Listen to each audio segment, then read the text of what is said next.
What if I told you that the very thing keeping you from everything you want is wanting it? I know it sounds backwards, counterintuitive, maybe even stupid.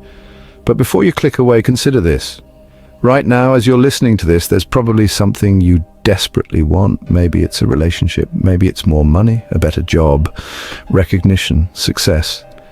That perfect body, that dream life you see on Instagram every single day. And here's the thing, the more you want it, the further away it seems to get, doesn't it? You've probably felt it. That gnawing hunger in your chest, that constant comparison game your mind plays. You scroll through social media, and everyone else seems to have what you're missing. They're happier, more successful, more loved, more everything.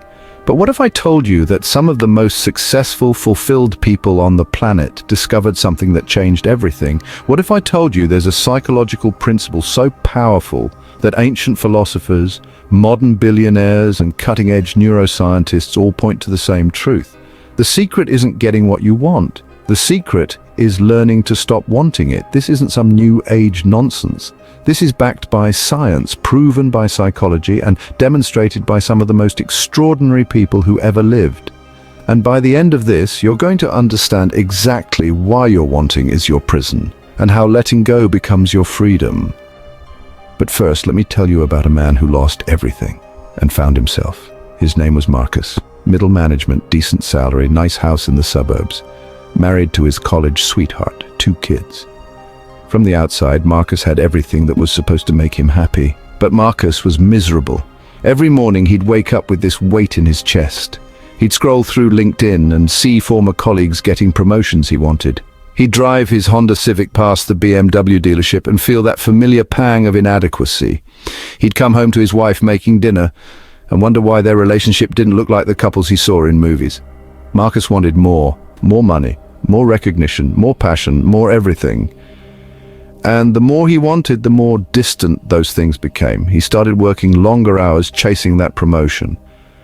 But when he got it, the satisfaction lasted about 2 weeks before he was looking at the next level up. He bought a nicer car, using credit he couldn't really afford, but somehow still felt empty pulling into his driveway. He began comparing his marriage to what he saw on social media and started noticing every little thing his wife did wrong. Sound familiar? Marcus was trapped in what psychologists call the hedonic treadmill, constantly running toward happiness, but never actually reaching it. Because here's what Marcus didn't understand yet. His wanting wasn't the solution to his problems. His wanting was the problem. The breakthrough came during the worst week of his life. His marriage was falling apart. His credit cards were maxed out. His boss had passed him over for another promotion. And sitting in his car in an empty parking lot at 2 in the morning, Marcus had what he later called his rock bottom revelation. He stopped wanting anything to change, not because he gave up, but because he finally understood something profound. The energy he'd been spending on wanting, that desperate, grasping, comparing energy, was the exact energy keeping him stuck. That night, Marcus made a decision that seemed crazy to everyone around him. He stopped chasing, he stopped comparing, he stopped wanting his life to be different and started being present in the life he actually had.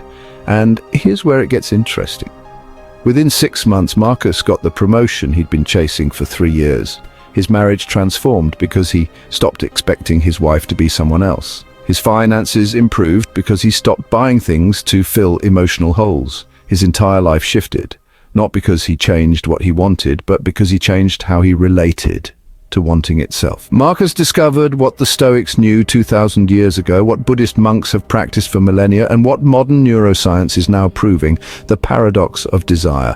The more desperately you want something, the more you push it away, the more you can let go of needing it, the more naturally it flows toward you. So, but why? What's actually happening in your brain when you want something so badly it hurts?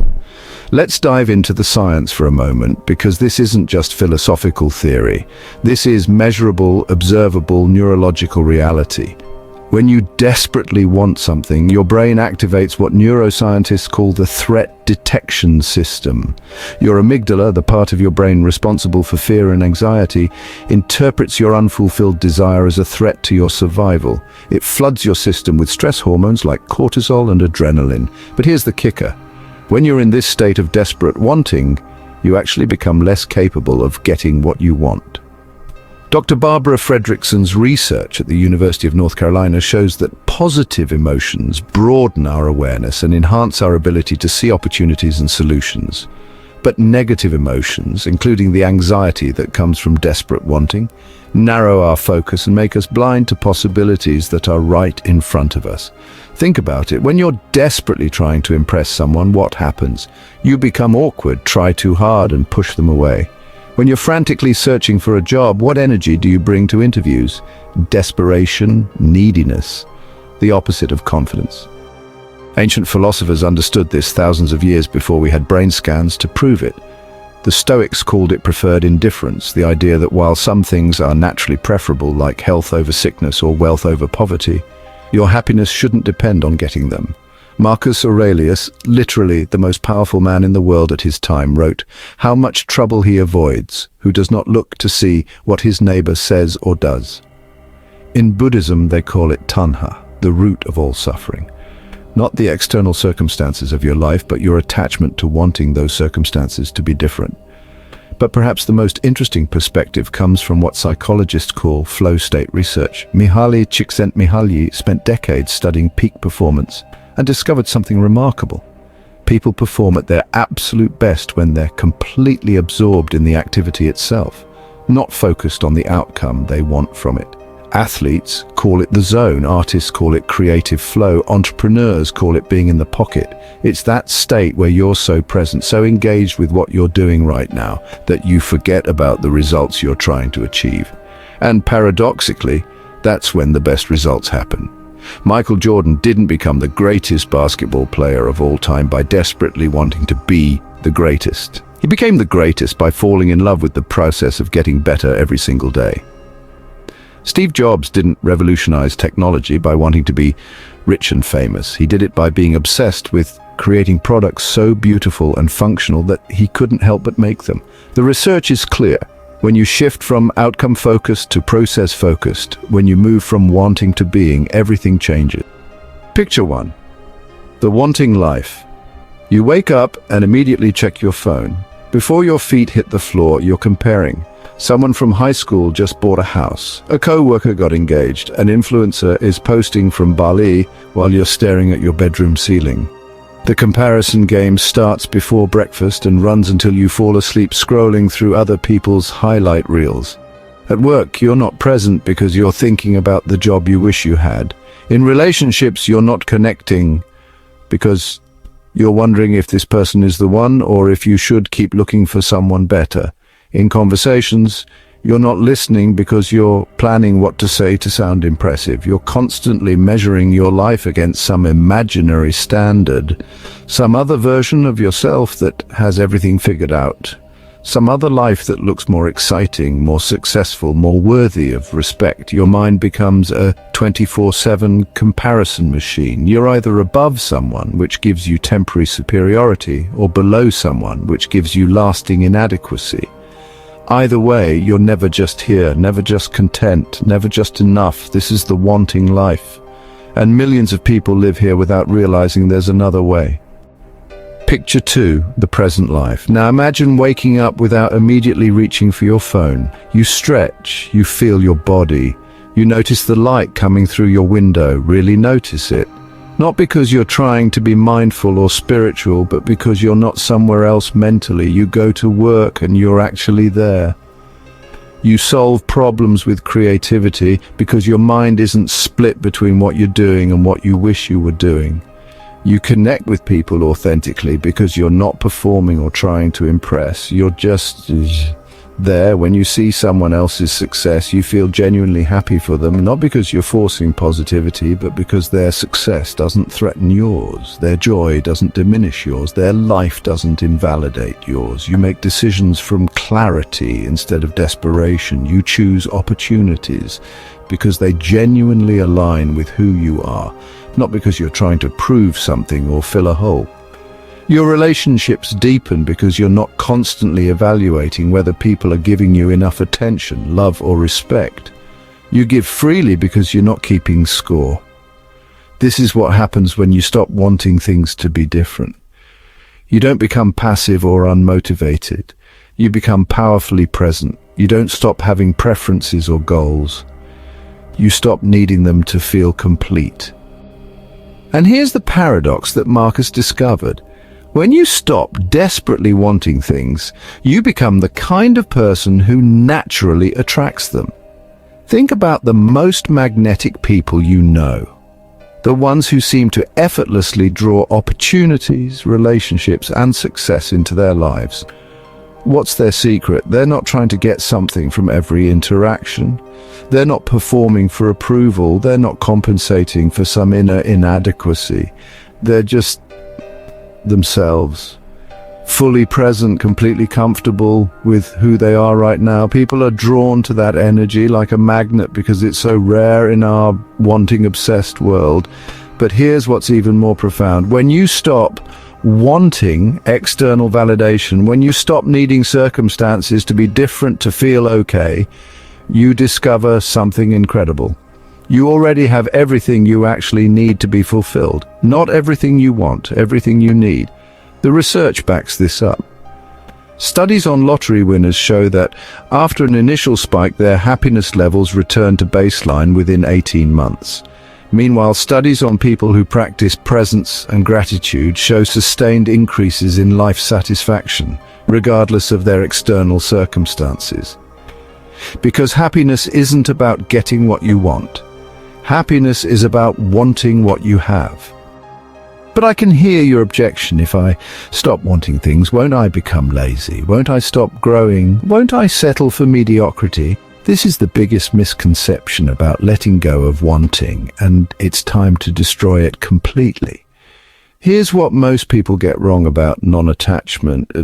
They think it means becoming passive. They think it means lowering your standards or giving up on your dreams. That's not what this is about. This is about shifting from desperate wanting to inspired action, from need-based motivation to love-based motivation, from scarcity to abundance.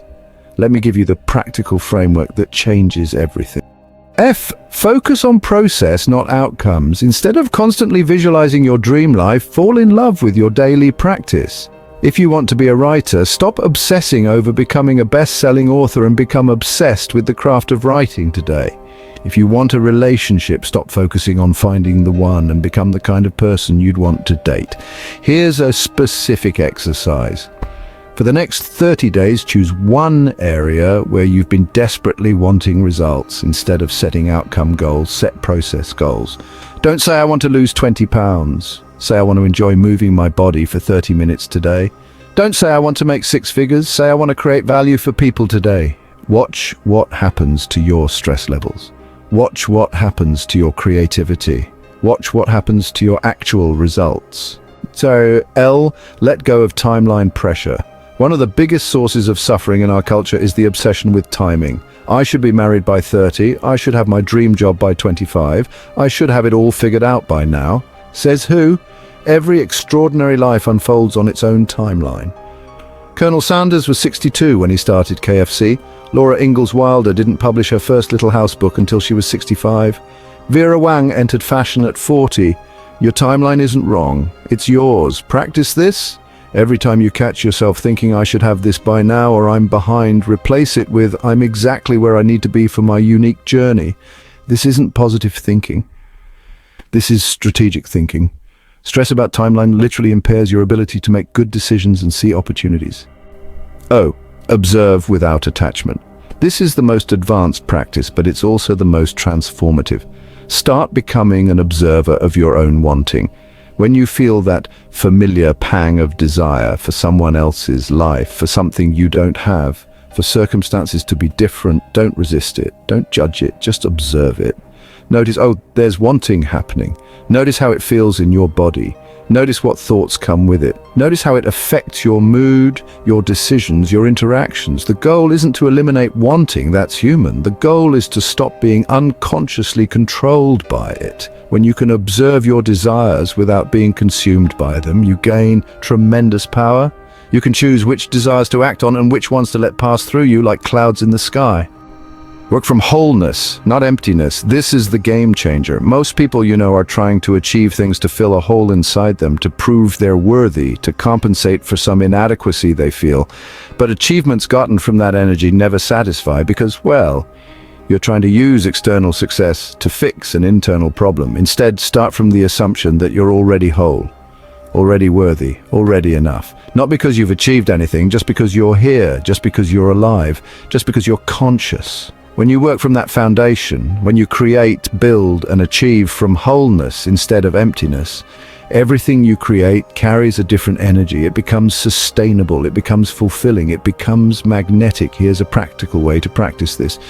Before any important conversation, any creative work, any challenge, take a moment to remember that your worth isn't on the line. You're not trying to prove anything. You're just expressing who you already are. Watch how this changes the quality of everything you do. But let me show you what this looks like in practice through some real examples.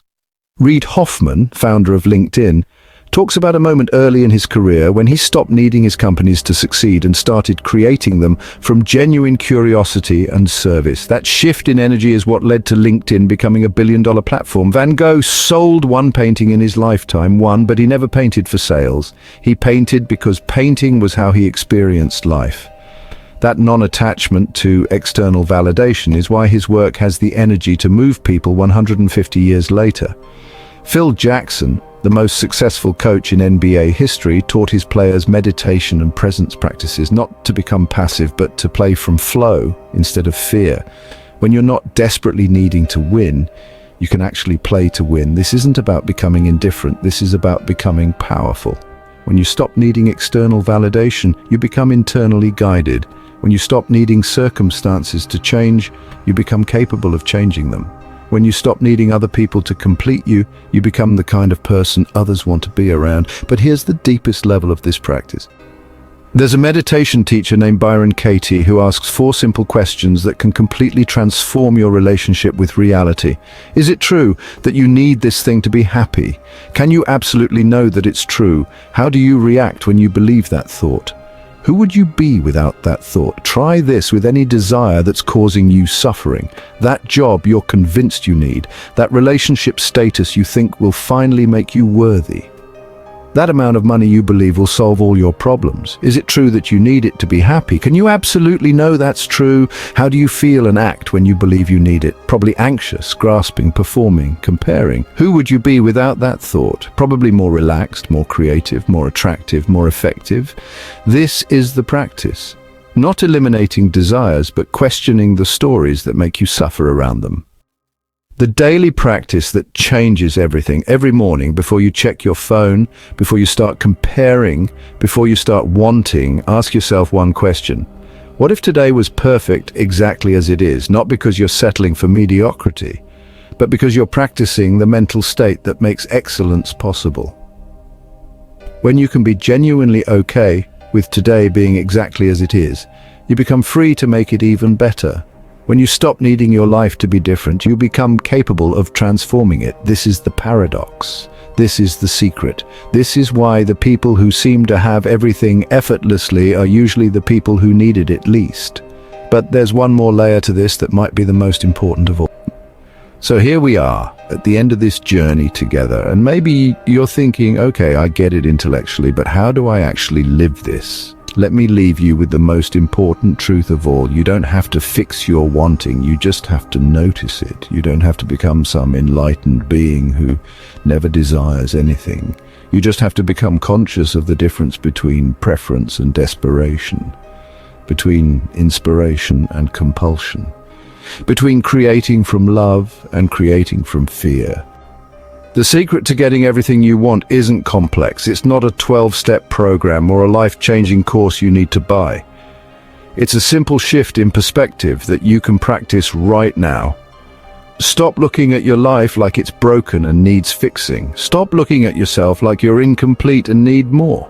Stop looking at other people's lives like they have something you're missing. Start looking at your life like it's an adventure you get to experience. Start looking at yourself like you're enough right now in this moment, exactly as you are. Start looking at other people's success like inspiration for what's possible, not evidence of what you're lacking. When you make this shift, when you move from wanting to appreciating, from lacking to having, from comparing to creating, you don't just get what you want. You become someone who doesn't need to want desperately because you're already living fully. And that, my friend, is true wealth, true success, true freedom. The Buddha said it 2,500 years ago. The cause of suffering is attachment to desire.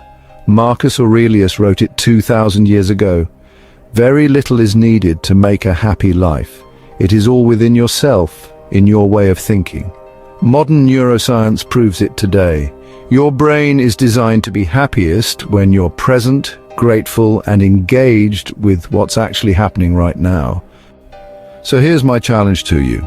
For the next 7 days, conduct an experiment. Stop checking if you're getting what you want and start noticing what you already have. Stop comparing your life to others and start creating from where you are. Stop needing tomorrow to be different and start being fully here today. Don't do this because you think it will get you what you want. Do it because you want to know what it feels like to be free. Do it because you want to discover who you are when you're not constantly wanting to be someone else. Do it because you want to experience what life feels like when you're not running away from this moment towards some imaginary better moment. And then watch what happens. Watch how your energy changes when you're not constantly grasping. Watch how your relationships transform when you're not needing something from everyone. Watch how opportunities appear when you're present enough to see them. Watch how life responds to you when you stop demanding it be different. Because here's the final secret, the one that ties everything together. Life doesn't give you what you want. Life gives you what you are. When you are desperate, you attract desperate situations. When you are needy, you attract people who take advantage of that neediness. When you are lacking, you create more experiences of lack. But when you are whole, you attract wholeness. When you are present, you attract presence. When you are abundant in your own mind, abundance shows up in your external world, not because of magic, because of magnetism, because of energy, because of the simple fact that what you are is what you create. So stop wanting to get everything you want. Start being everything you are. The universe has been waiting for you to show up as yourself, not as who you think you should be to get what you want. And when you finally do, when you finally stop wanting it all and start living it all, you'll look back and realize you had everything you were looking for all along. You just couldn't see it because you were too busy wanting something else. That's the secret. That's the freedom. That's the life that's waiting for you on the other side of wanting. The question isn't whether you can have everything you want. The question is, are you ready to stop wanting it? Are you ready to start living it? Because your life, this life right here, right now, is already extraordinary. You just have to stop wanting it to be something else long enough to see it.